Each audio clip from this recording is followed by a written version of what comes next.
Hi Aries, welcome to your reading. We're going to go ahead and dive in. We're going to be focused more on the tarot. It's a little different this time around for the readings. They're going to be in a more concise fashion. So if you've been with me for the past couple months, you're going to notice that things are shifting around here and, just trying to change things up just to see how, we like it. And I say we as in me. Just to keep the energy from going stagnant kind of thing. So we're going to be focused on the tarot here in the extended version, which will be linked down below. You're going to find that over on Patreon, and we're going to dive deeper into the Hero's Journey deck, the Animal Spirit deck, the Archangel deck, and the Buddha Wisdom deck.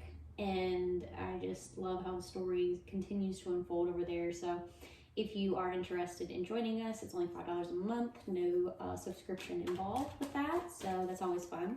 But anyways, we're gonna go ahead and dial in. If you want to learn anything else about me and my business, what it offers, social media, all the stuff, that is gonna be down in the description box below. So you can find all that stuff there.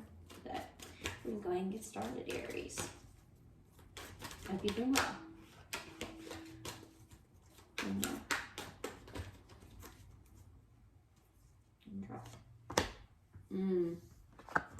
Well, that's an interesting card to get right off the bat.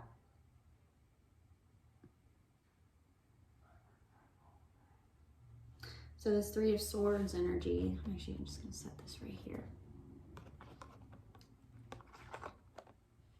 This Three of Swords energy is always, it's never fun, of course. We don't like to be in this, we don't like to stay here, right? But sometimes the Three of Swords is necessary in order to grow in life. Sometimes pain is our biggest teacher.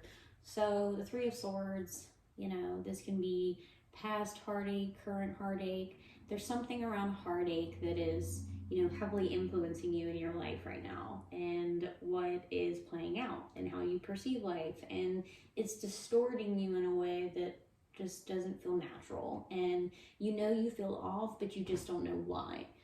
And the Three of Swords is just, it fogs up everything. It changes everything. It influences everything. So while we think we're getting clever at numbing our pain and, masking what we're truly feeling, what it does is it just allows this heartache to grow, and it allows the seed that's been planted within our heart space to grow and flourish and become a bigger problem in our life. And this Three of Swords energy is, while it's not fun, it shows us like, hey, like we have to tend to ourselves. We have to honor our emotions, honor our energy body, honor, what relationships you keep in your life, who you hold close, being more consciously aware of these things, like living with more intention. Excuse me, I'm going to get a little bit more coffee.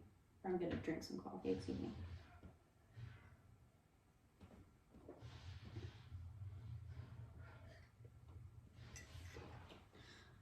So like I said, Three of Swords, it's not always fun, but it's necessary. And that's kind of, this is your opportunity for stability of the mind to, when we avoid our truths, when we avoid our communication that needs to take place, when we avoid things that just we know that need to take place in our life, but somehow, some way, it just doesn't ever get done or whatever, there's a void left inside of us, and we have to be, well, I guess we have to be able and ready to deal with the consequences of that, for not dealing with our trauma, dealing with our heartache, dealing with our pain, because that just leads to, it's just, you got to be mindful, because this, like I said, this could be, it's just, you never want to stay in this place. And the whole reason for heartache is to show you the parts of yourself that do need to be healed, that, because you just create your reality. So they're called self-fulfilling prophecies for a reason. So you really have to be mindful of the things that you're recreating over and over and over back into your life without even realizing it. And you're keeping yourself in this victim mentality, this victim space where woe is me and poor me, life never pans out for me. And, you know, it's not a time that we should be doing that. Like, we need to be more energetically stabilized, I guess, in a way. And Three of Swords, like, if that's your overall energy is Three of Swords, like, obviously you're not living life from a frequency that is of joy, is of positive influence. Like, this is overshadowing everything. So, like, you can't sit here and tell me that you're happy. Now, Three of Swords being the first card, you know, that's pulled in your reading. So it's like, what are you going to do with it? You're just going to let it sit? You're going to let it just harbor in your heart space all of its pain, this past whatever, current whatever that you're just not willing to tend to? You think it's easier to turn a blind eye and just go about your life, but when in all reality you carry this heaviness with you every day. So it's kind of like just that little friend you got lurking on your back, and you just think it's a little extra weight that you can handle, but it's like this little thing that's just like hanging around that you could easily, have a conversation with yourself about it, see what the hell is going on here, see like what it is that needs to be healed within your heart space. Have those difficult conversations with yourself, with the people that are involved, like all these things. However this plays out for you, this is like, you cannot not tend to this. If this is the energy that is influencing your entire experience, well, you're only doing yourself a disservice by not, facing it. Because this grows. If you don't, energy just, it never, unless you're always attracting or repelling, but sometimes you're doing it consciously, sometimes you're doing it subconsciously. But we have to, so that's why it's really important to become aware of what's going on within our subconscious mind, because our subconscious mind is where we actually make, I think it's like 80% of our decisions from. Like, we just kind of make snap decisions like that, and it's of the subconscious mind, and we don't even realize it. And so, it's like one of those things where we have to be aware of what's really going on within our heart space, our subconscious, like, what trauma could be still being carried within our heart space, our energy field, all these things, our quantum field, that are recreating these karmic cycles back into our lives. Maybe different circumstances playing out, but it's still the same. It still breaks down to heartache, right? So, and it's because there's things within you, within your experience, that you haven't resolved, reconciled, made peace with, forgave. That's what emotional freedom tapping technique is all about. And I love it because it's a way for you to connect with yourself, your pain, but then consciously release it, or choose to attempt to release it every time, until you finally really do detach from the pain and you make peace with it. And I mean, you will figure out how to do that as you go. Like, you'll get deeper and deeper into the layers of your pain. But that's the only way that you can do it, and that's the only way you can release it, is to get to the root of everything. It's kind of like ivy growing on a tree. You have to extract the root in order to ensure that root, that ivy, never comes back or never influences you. Same thing with, it's kind of like how you would look at it with the pain. Like, you extract it, you get to the root of the pain, so that pain never has the opportunity to just resurface again, re-trigger you, re-traumatize you, throw you off your path, or influence you to self-sabotage situations that are actually good for you. Because everything breaks down to free will, right? It's a blessing and a curse. So maybe you draw something into your experience that is for you, that is of your ascension, but because you're so lodged in this heartache, you're going to end up self-sabotaging it anyways. You're going to end up losing it. So it's like, we really have to, you can't avoid this. As much as you might think that you can, like, just move forward, not tend to it, not like talk about it, not work through it, you got this, it's fine.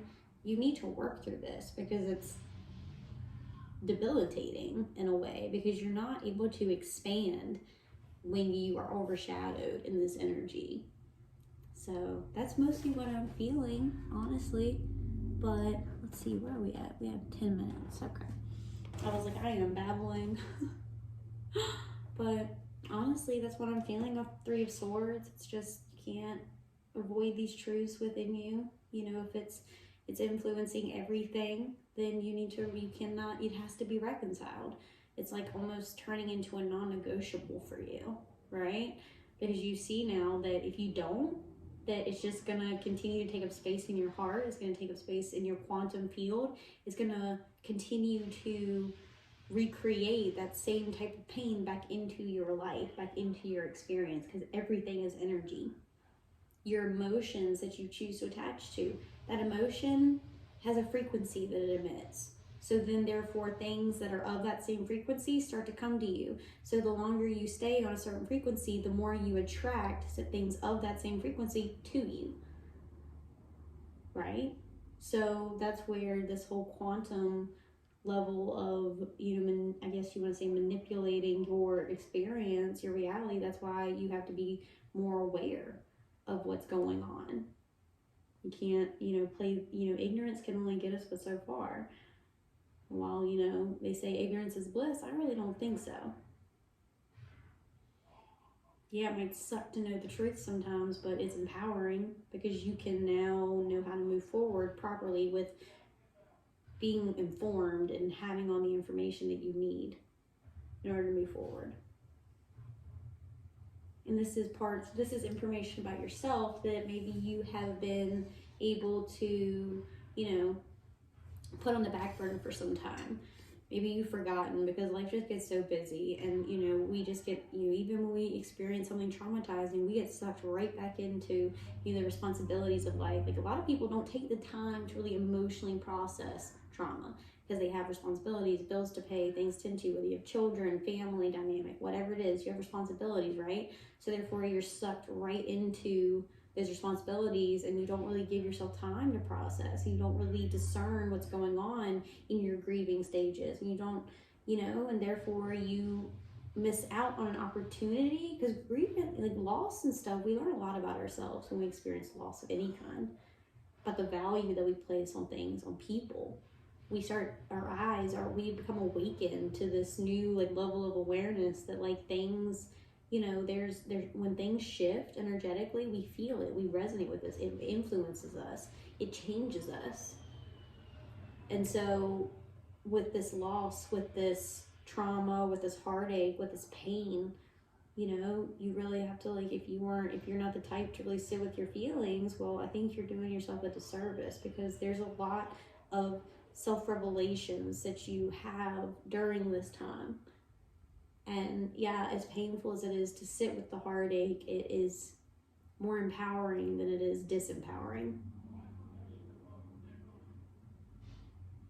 Sitting in pain sometimes teaches us more about ourselves than we ever knew was even possible, or we even were aware of. It's like we are just opened up to a new facet of ourselves, and we're like, wow, that's pretty cool to find out. You know what I mean? I like that kind of thing. You learn a lot about yourself through digging through the pain, sitting, feeling, reconciling, forgiving it, releasing, no longer associating with the pain anymore, not letting that be what overshadows and clouds your entire experience, letting go of it.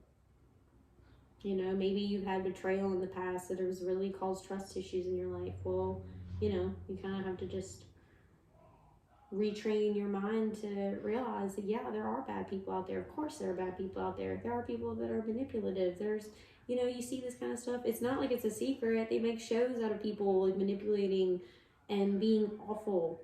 You know what I mean? They make a lot of these networks make so much money off of people watching people just be awful to one another. The most horrible things you can do to another individual. People watch this stuff. I'm one of them. Shows on obsession, stalkers and then murders happening, mystery, disappearances, all this stuff. But this shit really happens, right? But people so it's I don't know where I was going with that, but anyways, it's people just really things are happening. I forget where I was going with that. I don't know.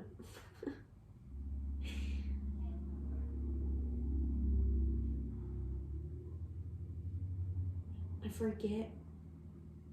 I don't know. I guess maybe even in saying that, I'm realizing how we've become so desensitized to pain, because we have made it subconsciously our new normal. We just go about day to day not really reconciling, not really dealing. We just move forward and we don't energetically work through things. We don't see the point in talking about it. We don't see the point, and we don't see the point in working through it. You know, like, you know, if you're one to not think seeking counsel was appropriate or necessary or needed, or it's a waste of time, well, I think it's just subjective to the inquirer. So depending on where they're at within their journey, I think having someone to talk to, or something such as a journal to express yourself, just having a form or an outlet to express yourself, like verbally, or like just your mind, like everything, like your thoughts, like all of that stuff, it's very beneficial. So I definitely think this is the time that you should really start thinking about that. And, you know, because you don't want this heartache to manifest more heartache into your experience, you know, because this feels more like an obsessive energy than anything now. But all right, Aries, well, this is where we're gonna in your YouTube version, we are going to go over into your Patreon version, which is the extended. We're gonna pull some more from the other decks and get some more details on how the story unfolds. But if this is where we part ways, I love you, and if you're gonna join us over on Patreon, I'm super excited, and we're gonna go ahead and go over there. Love you guys. Bye, Aries.